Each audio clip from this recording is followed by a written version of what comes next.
Donald Trump iyo qorshaha cusub ee sharciga loogala noqonayo 200 oo qof bil kasto.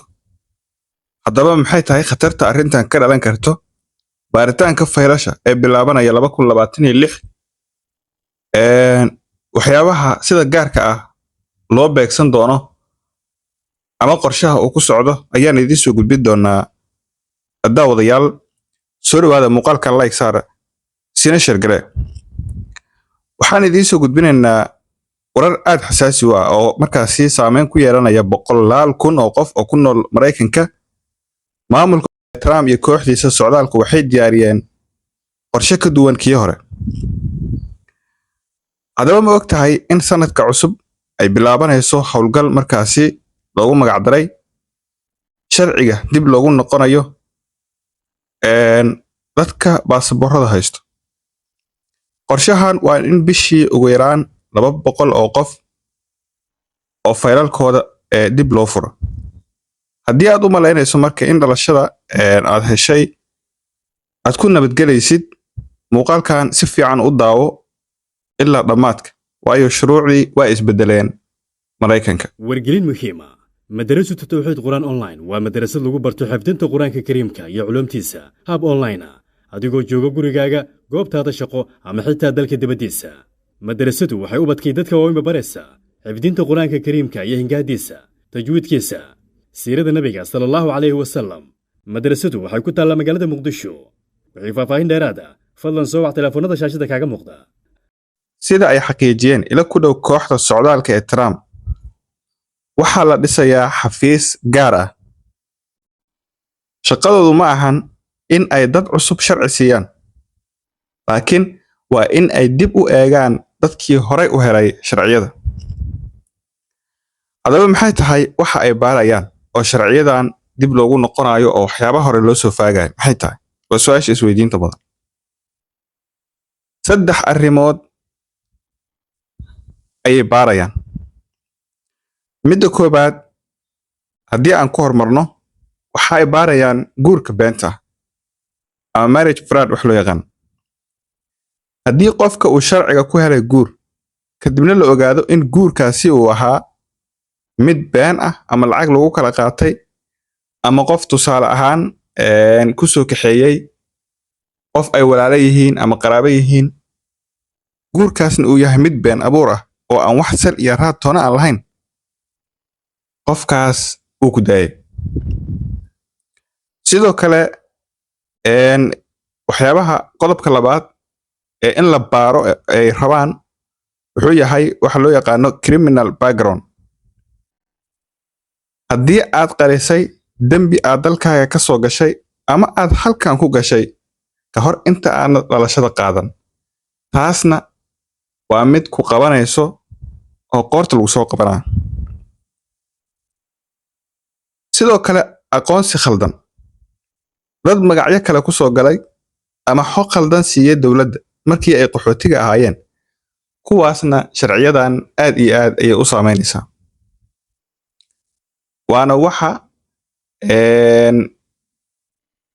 lasleeyahay caqabad weyn ayay markaasi ku keeni doontaa qofka haddii 3dan midkood laga helo. hadday 3dan isu raacdana waaba khalaas. waayahay, xogta waxa ay muujinaysaa ina soo gaartay in Trump uu magacaabay dadkii shaqadan qaban lahaa, weliba dad aad iyo aad markaasi ugu xeel dheer uguna adag dhinaca socdaalka. dadkan waxay aaminsan yihiin in qof kasta oo si khiyaano ah dhalasho ku helay ay tahay in dalka laga saaro oo uusan xaq u lahayn in Mareykanka uu ku sii noolaado. waa sida ay aaminsan yihiin. arrinta halista leh marka waxay tahay maamulkan ma raba kaliya in dadka cusub uu joojiyo oo yani sharciga dib loogu laabto dadka cusub oo hadda dhow galay bis ma ah, balse waxay rabaan in ay dib u fiiriyaan dadkii hore u sii joogay xataa, iyadoo la isticmaalayo teknolojiyad cusub sida AI in la isticmaalo si ay isugu eegaan faraha fingerprintska iyo sawiradii hore ee dadka magacyada bedeshay. Xataa haddii aad dhalashada haysatay 10 sano ka hor, haddii ay helaan caddayn ah in aad sheegtay been ama khiyaano aad samaysay, maxkamad ayaa markaasi kiiskaaga loo saaraya. arrintan ama qorshahan ma ahan mid saameynayo qof kasta oo sharciga si sax ah u helay, laakiin saameynta ugu weyn waxay ku dhici doontaa dadka markii hore faylkooda daldaloolada lahaa. dadkaas waay dadka xaaladda ay ku culusta. maadaama bulsho badan oo Soomaaliyeed ay ku nool yihiin waddanka Mareykanka oo halkaas in muddo ay deganaayeen, maxaa la gudboon? kow, ha walwalin haddii aad horey run u sheegtay, ma jirto sabab aad u walwasho. haddii nidaamkaaga sax ahaa, wax cabsiya haba yaraatee oo dareemaysid ma jirto, taas anaa kaa huba. labo, la tasha garyaqaan lawyer haddii aad ogtahay in faylkaaga ay wax ka khaldan yihiin. ha sugin inta albaabka lagaaga soo garaaco oo lagu leeyahay yaa sheekh soo bax. saddex, waraaqahaaga hadda sii habayso. hubi in dhammaan waraaqihii aad dalka ku soo gashay in ay kuu keedsan yihiin oo wax kaa kala maqanaysan jirin. arrintaasna waa inaa hadda si degdega aad u hubisaa, sababtoo ah Soomaalida waa lagu yaqaanaa in aysan waraaqaha iyo xogahooda aysan xafidan oo ay ka kala daadsan yihiin. taasna waa inaad hadda si degdeg aad ugu baraarugtaan si arrimahan aan soo sheegnay aysan idiin saamayn. saddexdan arrimood waa in qof walba oo Soomaali ah uu qaato oo ku dhaqmo. haddii aadan Mareykan joogin, xataa u sheergare muuqaalkan oo la wadaag qof Mareykan ka joogo. waa intaas oo xogta aan hadda baahinayno ay anfacdo. ugu dambeyn, gabagabadii ayaan isla soo gaarnay. Mareykanka waa dal sharci leh, laakiin maamulka waxa uu u muuqdaa mid aad u sii adkeenayo shuruucda Mareykanka marba marka ka dambeyso. bil kasta 200 oo qof